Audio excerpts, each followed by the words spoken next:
नमस्कार, मैं हूं शीतल राजपूत। आम आदमी पार्टी के संयोजक अरविंद केजरीवाल मोदी को चुनौती देने के लिए आज से वाराणसी में डेरा डालेंगे, लेकिन वाराणसी जाने से पहले उन्होंने दिल्ली में बड़ा बयान दे दिया।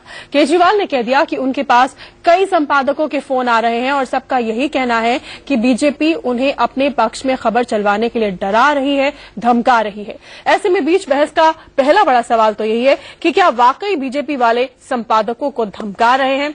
गौर करने वाली बात यह भी है कि पहले की तरह केजरीवाल ने न तो उन संपादकों के नामों का खुलासा किया है, न ही ये बताया कि बीजेपी के किस नेता की ओर से संपादकों को धमकी मिल रही है। जिसके बाद बीच बहस में दूसरा बड़ा सवाल तो ये भी उठता है कि कहीं केजरीवाल ने ऐसा आरोप मोदी के खिलाफ अपनी कोई हवा बनाने के लिए तो नहीं दिया।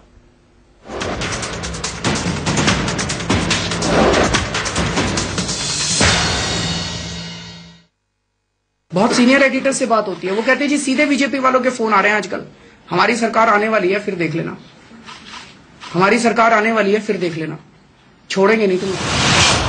सुना आपने, आम आदमी पार्टी के संयोजक अरविंद केजरीवाल ने एक बार फिर बिना सबूत बड़ी बात कह दी।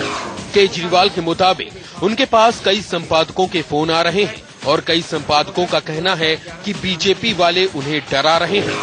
बहुत सीनियर एडिटर से बात होती है, वो कहते हैं जी सीधे बीजेपी वालों के फोन आ रहे हैं आजकल। केजरीवाल ने बीजेपी पर पैसे से मीडिया वालों को खरीदने का आरोप भी लगाया और ये भी कहा कि जो ईमानदार पत्रकार हैं उन्हें सरकार बनने के बाद देख लेने की धमकी दे रही है बीजेपी। पैसा तो खूब पंप किया जा रहा है, लेकिन मीडिया में ऐसे बहुत सारे लोग हैं जो पैसे पे नहीं खरीदे जा सकते, उनको धमकियां दी जा रही है। यही टिपिकल स्टाइल है और इसी स्टाइल को अब इस्तेमाल किया जा रहा है। तो क्या वाकई बीजेपी वाले संपादकों को, पत्रकारों को धमका रहे हैं, डरा रहे हैं? अगर ऐसा है तो क्या ये जरूरी नहीं था कि केजरीवाल उन संपादकों के नाम देश को बताते जिन्होंने केजरीवाल को फोन किया? वैसे ये वही केजरीवाल हैं जो अब तक खुद मीडिया वालों को देख लेने की धमकी देते आ रहे थे। केजरीवाल ने तो खुलेआम कहा था कि वो अगर सत्ता में आए तो कई मीडिया वालों को जेल भेज देंगे। तो सिर्फ पूरा ये बहुत बड़ी कॉन्स्पिरेसी है, ह्यूज पॉलिटिकल कॉन्स्पिरेसी। अगर हमारी कभी भी सरकार बनी तो इसकी जांच कराई जाए और मीडिया वालों समेत सबको जेल भेजा जाए।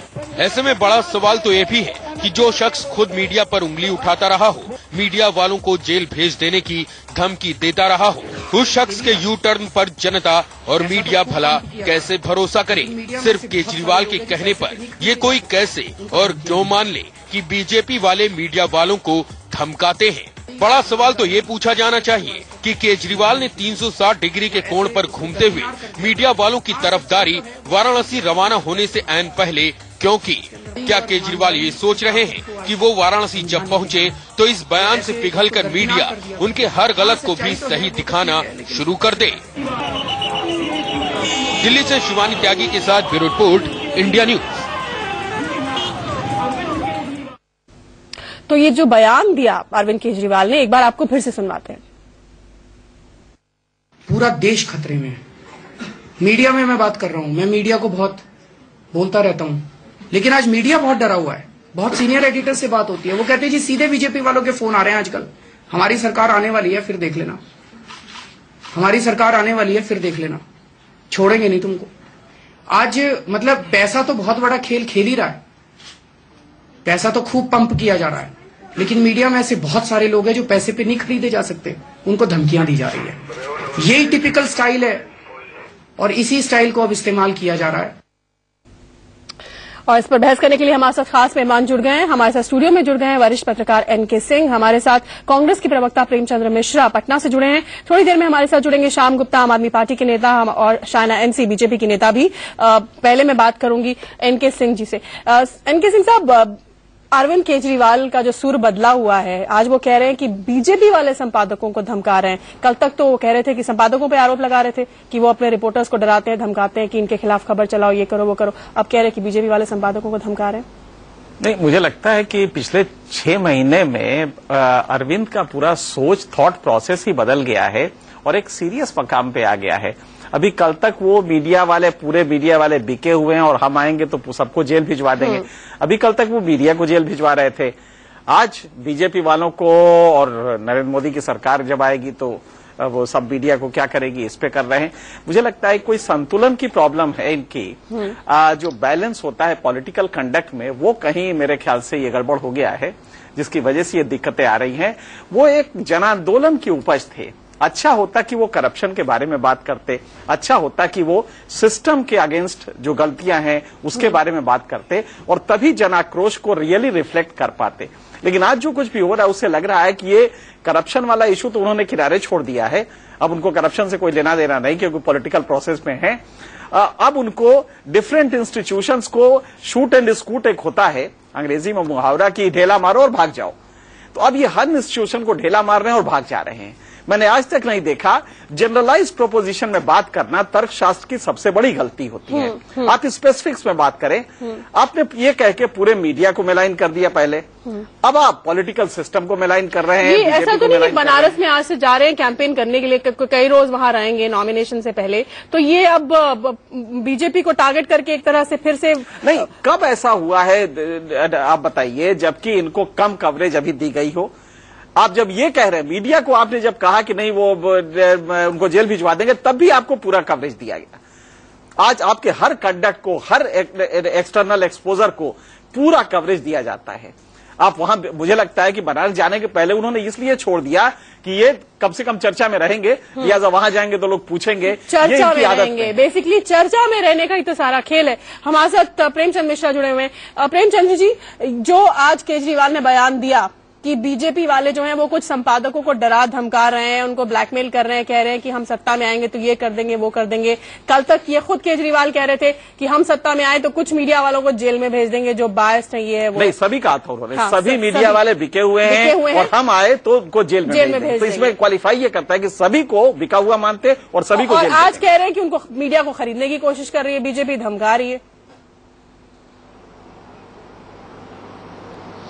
देखिए, केजरीवाल एक अविश्वसनीय व्यक्ति बन गए हैं।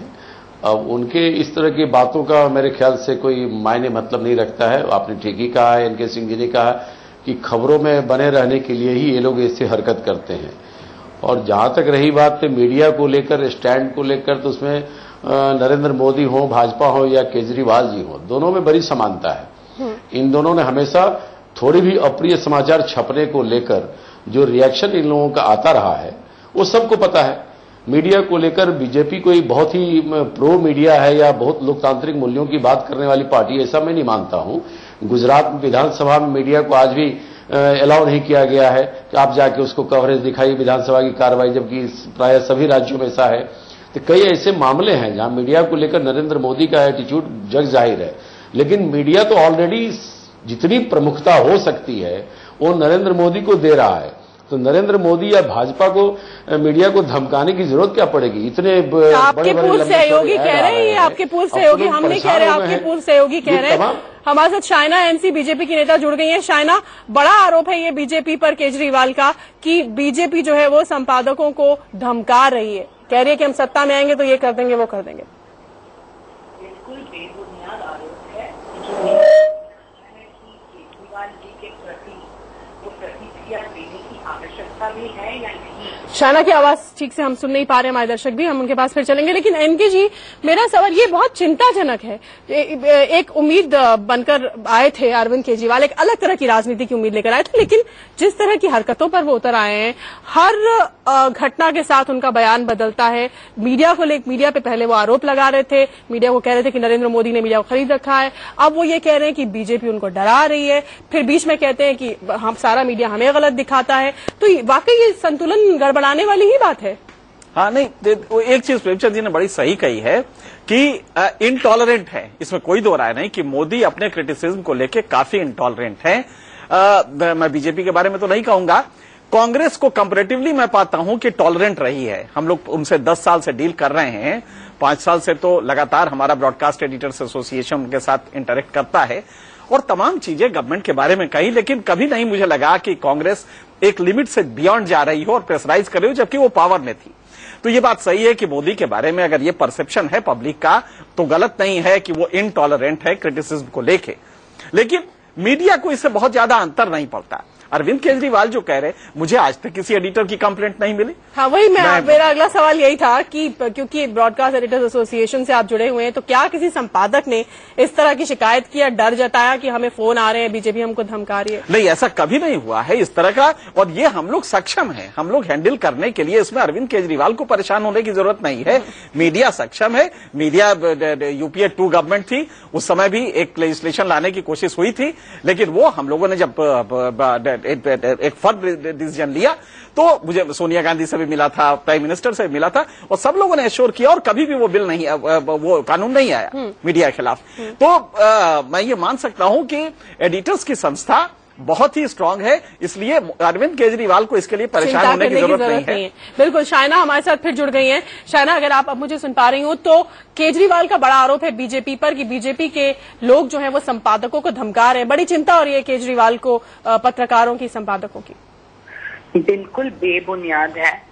आप मुझे बताएं कि अरविंद केजरीवाल की कोई भी क्रेडिबिलिटी बची है क्या देश में?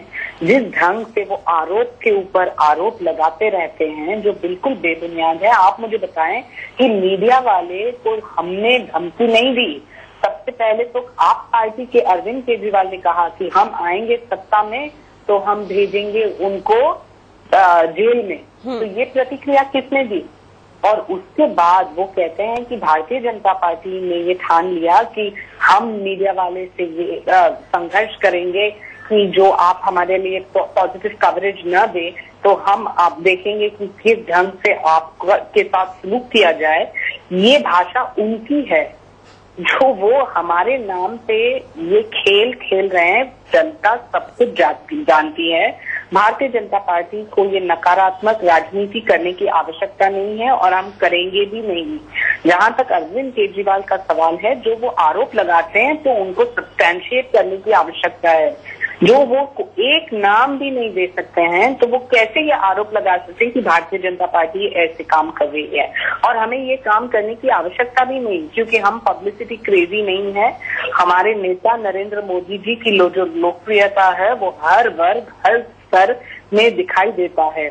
और ये जो प्रतिक्रिया है केजरीवाल जी की, वो उनकी इनसिक्योरिटी है, क्योंकि उनको पता है कि आप पार्टी अभी बचाई नहीं है। शाइना, भले ही अरविंद केजरीवाल का ये बयान तर्कहीन हो, आधारहीन हो, मान लें हम इस बात को, लेकिन एक ये भी व्यू है कि नरेंद्र मोदी अपने क्रिटिसिज्म को लेकर उतनी खुली सोच नहीं रखते हैं, वो उतने ओपन नहीं रहते हैं। ये वापस बेबुनियाद आरोप है। मोदी जी बल्कि जिस ढंग से वो हर वर्ग से सोशल मीडिया में हो या फिर पत्र के द्वारा या फिर ईमेल्स के द्वारा जो भी कॉन्क्रीट क्रिटिसिज्म है वो सुनने के लिए बिल्कुल तैयार है।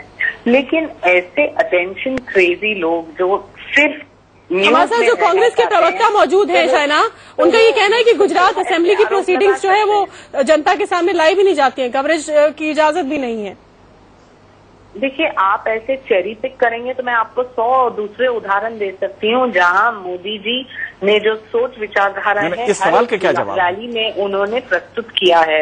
मुझे नहीं लगता है कि भारतीय जनता पार्टी को किसी की सर्टिफिकेट की आवश्यकता है, और ऐसे नकारात्मक राजनीति करने वाले लोगों तो बिल्कुल नहीं।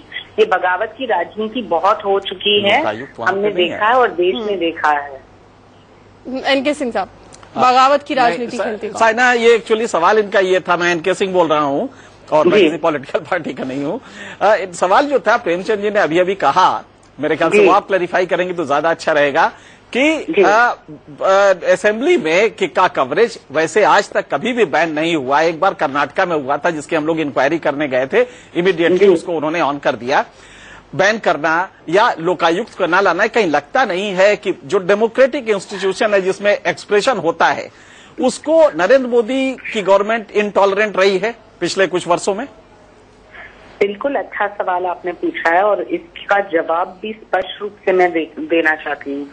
जो लोकायुक्त को स्थापित करना और उसके लिए आप राजनीति इस्तेमाल करने वाले हैं, जहां आप देखने वाले हैं कि आपके गिने चुने लोगों को ऐसे पोजीशंस में लगाएं और फिर आप सरकार के प्रति एक राजनीतिक खेल खेलें, तो मुझे लगता है कि हमारा भी हक बनता है कि हम संघर्ष करें और सही ढंग से अपनी राय प्रतिक्रिया कोर्ट के सामने पेश करें। यहाँ तक आपने कवरेज की बात की। 12 साल में जो देश में मोदी जी के ऊपर आरोप के ऊपर आरोप, विक्टिमाइजेशन के ऊपर विक्टिमाइजेशन हमने लगातार देखा है, और जो सुप्रीम कोर्ट और एसआईटी क्लीन चिट देता है हमारे नेतागण को, तो स्वाभाविक रूप से हम भी कुछ सही कर रहे हैं ना। और हर एक स्टेट गवर्नमेंट की ये उनकी सुप्रीम कोर्ट और एसआईटी क्लीन चिट देता है हमारे नेतागण को, तो स्वाभाविक रूप से हम भी कुछ सही कर रहे हैं ना। और हर एक स्टेट गवर्नमेंट की ये उनकी भूमिका हो सकती है कि उनको कवरेज दिखाना है, नहीं दिखाना है। क्यों नहीं दिखाना है? क्योंकि लोग किस ढंग से मैनिपुलेट करते हैं, कट पेस्ट एडिट की ये जो राजनीति चलती है, नकारात्मक राजनीति और ये ब्लैकमेलिंग की राजनीति, उसमें हमें नहीं पड़ना है। चलिए, आपका तर्क ये हो सकता है, लेकिन कहाँ तक ये सही है वो हम जनता में छोड़ते हैं। प्रेमचंद जी, ठीक है, हमने माना कि गुजरात असेंबली की प्रोसीडिंग्स को कवर करके सामने नहीं लाया जाता, कवरेज अलाउड नहीं है, बना किया गया है, लेकिन इसका मतलब ये तो नहीं है कि अरविंद केजरीवाल उस चीज को आधार बनाकर या किसी भी चीज को, वजह को बिना सबूत के इस तरह का एक ब्लैंकेट स्टेटमेंट दे डाले एक पॉलिटिकल पार्टी को लेकर, मीडिया को लेकर, बिना सबूत के। हमेशा ऐसा करते आए। देखिए, मैंने आरंभ में ही कहा, शीतल जी, मैंने आरंभ में ही कहा कि अरविंद केजरीवाल एक विश्वसनीय आदमी नहीं है, एक गैर जिम्मेदार आदमी है, और ये आप ही लोगों का प्रोडक्ट है। ये मीडिया ने इन लोगों को क्रिएट किया है। अभी इलेक्ट्रॉनिक मीडिया का रोल इतना बड़ा है, सोशल मीडिया का रोल बड़ा है। ये आरोप ना लगाइए, उसी की 1-2 साल की पैदाइश है। मैं आरोप नहीं लगा रहा हूं, इनके सिंह जी, मैं बड़ा आदर करता हूं आपका, मैं आरोप नहीं लगा रहा हूं। जितने पब्लिसिटी मिली है इन लोगों को, ये रातों रात ये लोग नेता बन गए। मेरा ये मानना है कि इस देश में जो ट्रेंड अभी डेवलप हुआ है, जो खुद अनैतिक कार्यों में लिप्त रहता है वो समाज को नैतिकता का पाठ पढ़ाता है। जिसके ऊपर भ्रष्टाचार के आरोप खुद लगे हैं वो लोगों को कहता है भ्रष्टाचार मिटा देंगे। जो काले धन का दोषी है, जिसके ऊपर कई इनकम टैक्स के नोटिस चल रहे, कार्रवाई हो रही है, वो कहता हम काला धन मिटा देंगे, भ्रष्टाचार मिटा देंगे। यह ट्रेंड इस देश में चल पड़ा है, और यह ट्रेंड नरेंद्र मोदी जी की तरफ से भी चल रहा है, बीजेपी की तरफ से चल रहा है, अरविंद केजरीवाल ने भी चलाया है। और लोग असाधु संत भी कई लोग आ गए हैं, आसाराम बापू टाइप के लोग, नित्यानंद जैसे लोगों को देख लीजिए, लोगों को आदर्श की पाठ पढ़ाते हैं और खुद कैसे मामलों में जेल चले गए। तो यह जो चीज है उसको हमें समझना होगा इस देश में। और मीडिया को भी, मीडिया जितना पब्लिसिटी दे रहा है नरेंद्र मोदी को, या मीडिया जितना हाईलाइट कर रहा है या अरविंद केजरीवाल को, वस्तुतः क्या ये लोग सिद्धांत रूप से इस टाइप की हिमायती है। इससे मैंने वो पॉइंट किया कि गुजरात में विधानसभा की कार्रवाई को अलाउ नहीं किया जाता है। गुजरात में मात्र 20-22 दिन विधानसभा की कार्रवाई साल में चलती है। गुजरात में आज तक कभी भी किसी बहस का जवाब मुख्यमंत्री जी ने फ्लोर पे नहीं दिया है। गुजरात के मुख्यमंत्री ने आज तक किसी प्रेस कॉन्फ्रेंस को एड्रेस नहीं किया है, संवाददाताओं को किसी प्रश्न का जवाब नहीं दिया है, और वो लोकतंत्र में बड़े बदलाव का दावा करते हैं। वो बार बार ऐसा शो करते हैं बस सारा कुछ चमत्कार उनके ही हाथ में है और सभी समस्याओं का अंत दूर कर देंगे। इसलिए मैंने कहा कि जिन लोगों के कथनी और करनी में फर्क है, वो चाहे नरेंद्र मोदी हो या चाहे अरविंद केजरीवाल हो, इन दोनों की विश्वसनीयता आम जनता में नहीं है। पब्लिसिटी जितना आप दे दीजिए, लेकिन लोग समझ रहे हैं कि ये लोग वास्तविक रूप से किस लेवल के हैं। इसका जवाब मैं शायना से लूंगी, अगर शायना हमारे साथ जुड़ी हैं और सुन रही हैं तो। शायना जी, देखिए, कथनी और करनी की बात आपने की, तो उस विचार में सबसे सर्वप्रथम नेता जो आज इस देश में है, तो उनका नाम है नरेंद्र मोदी जी। हम बोल वचन नहीं करते हैं, हम नकारात्मक राजनीति नहीं करते हैं, हम बगावत की राजनीति नहीं करते हैं। हम सिर्फ ये बता रहे हैं कि आज जो देश में आपको स्थिरता के ऊपर एक मैंडेट चाहिए, नेतृत्व के ऊपर एक मैंडेट चाहिए, प्रगति के ऊपर एक मैंडेट चाहिए, तो भारतीय जनता पार्टी एक ही उपाय है। जहां तक अरविंद केजरीवाल का सवाल है, जितना कम कहे उतना अच्छा, क्योंकि उन्होंने चाल पे चाल, कभी मीडिया के साथ बगावत तो कभी मीडिया के प्रति आरोप, कभी पॉलिटिकल पार्टीज के प्रति बगावत तो कभी पॉलिटिकल नेतागण के प्रति आरोप। ये आरोप प्रत्यारोप का जो बिजनेस है, जो कम्पिटिटिव एक्सपोजर हमने देखा है, मुझे लगता है कि ये बिल्कुल बेबुनियाद है, जो आपके पास फैक्ट नहीं है सब्सटैंशिएट करने के लिए। बिल्कुल शायना, तो मैं बल्कि विनंती आपको करूंगी कि प्लीज आप सकारात्मक रूप से देखिए कि कौन से पार्टी देश के लिए क्या करना चाहता है। ये आरोप की जगत में तो उनको सर्वप्रथम पद जरूर मिलेगा। ठीक है शाइना, हमारे साथ आम आदमी पार्टी के प्रतिनिधि भी जुड़ गए हैं स्टूडियो में, श्याम गुप्ता, और साथ ही आम आदमी पार्टी से निकाले गए अश्विनी उपाध्याय भी जुड़े हैं। मैं दोनों से बात करूंगी। श्याम जी, ये एक बार फिर हवा में आरोप उछाल दिया अरविंद केजरीवाल ने कि बीजेपी वाले संपादकों को डरा रहे, धमका रहे हैं और कोई सबूत भी नहीं पेश किया। कुछ दिन पहले तो वो ये कह रहे थे कि संपादकों को धमकियां दे रहे थे, वो चैनल वालों को धमकियां दे रहे थे, आज उनके हितैषी बन गए वो, और कोई बिना सबूत के ये बात कह रहे हैं वो। नहीं, ये तो तय है। देखिए, हर जगह पर भ्रष्टाचार मौजूद है, चाहे मीडिया हो, चाहे समाज के अन्य क्षेत्र हो। आपको पता होगा, मीडिया वाले भी कई बार जेल भी जा चुके हैं, आरोप भी लग चुके हैं। तो अरविंद जी कह रहे हैं तो कहीं ना कहीं कोई ना कोई तथ्य जरूर होगा उसके पीछे, ऐसी हवा में बातें नहीं हो रही है। नहीं तो सबूत क्या है? कुछ दिन पहले आप मीडिया पे आरोप लगा रहे थे, ठीक है, कि मीडिया वाले बिके हुए हैं और इनको हम जेल भेजेंगे। आपने भी वो बयान यहाँ बैठे सब लोगों ने सुना, सारे देश ने सुना, और आज वो कह रहे हैं कि मीडिया वालों को डरा धमकाया जा रहा है। तो ये कंसिस्टेंसी जो है उनकी सोच में, स्टेटमेंट्स में क्यों नहीं नजर आ रही है? आपने एक नेशनल लेवल के पॉलिटिशियन बने हुए हैं। आंचल जी, अगर आपने उनके बयान को ठीक से पढ़ा होता, मेरा नाम शीतल है। माफ कीजिए शीतल जी, उस टाइम यदि आपने उनके बयान को ठीक से, उन्होंने ये कहा था जो मीडिया वाले भ्रष्टाचार में लिप्त हैं, सबको नहीं बोला उन्होंने ये बोला अच्छे लोग भी हैं मीडिया में और बुरे लोग भी हैं, जो बुरे लोग होंगे उनके प्रति कार्रवाई की जाएगी, ना कि अच्छों के प्रति। वो बयान हम आपको सुनवाने की कोशिश करते हैं, अब थोड़ी देर में वो बयान आपको फिर से सुनवाएं। आइए आपको वो बयान सुनवाते हैं जो उन्होंने तब दिया था। तो सिर्फ पूरा मीडिया बिका हुआ है, ये बहुत बड़ी कॉन्स्पिरेसी है, ह्यूज पॉलिटिकल कॉन्स्पिरेसी। अगर हमारी कभी भी सरकार बनी तो इसकी जांच कराएंगे और मीडिया वालों समेत सबको जेल भेजा जाएगा। पूरा मीडिया बिका हुआ है और सबको जेल भेजेंगे। अब बताइए क्या जवाब है आपके पास? श्याम जी आपके पास आऊंगी, अश्विन जी इनको जवाब। पूरा मीडिया कहाँ बोला उन्होंने? एक बार भी नहीं बोला पूरा मीडिया। क्या आप बात करें? एक बार फिर से सुनाइए, एक बार फिर से सुनवाइए, फिर से दिखा दीजिए, फिर से सुनवाइए इन्हें। देखो लिखा हुआ है क्या? तो सिर्फ पूरा मीडिया बिका हुआ है, ये बहुत बड़ी कॉन्स्पिरेसी है, ह्यूज पॉलिटिकल कॉन्स्पिरेसी। अगर हमारी कभी भी सरकार बनी तो इसकी जांच कराएंगे और मीडिया वालों समेत सबको जेल भेजा जाएगा। तो सिर्फ पूरा मीडिया बिका हुआ है, ये बहुत बड़ी कॉन्स्पिरेसी है, ह्यूज पॉलिटिकल कॉन्स्पिरेसी। अगर हमारी कभी भी सरकार बनी तो इसकी जांच कराएंगे और मीडिया वालों समेत सबको जेल भेजा जाएगा।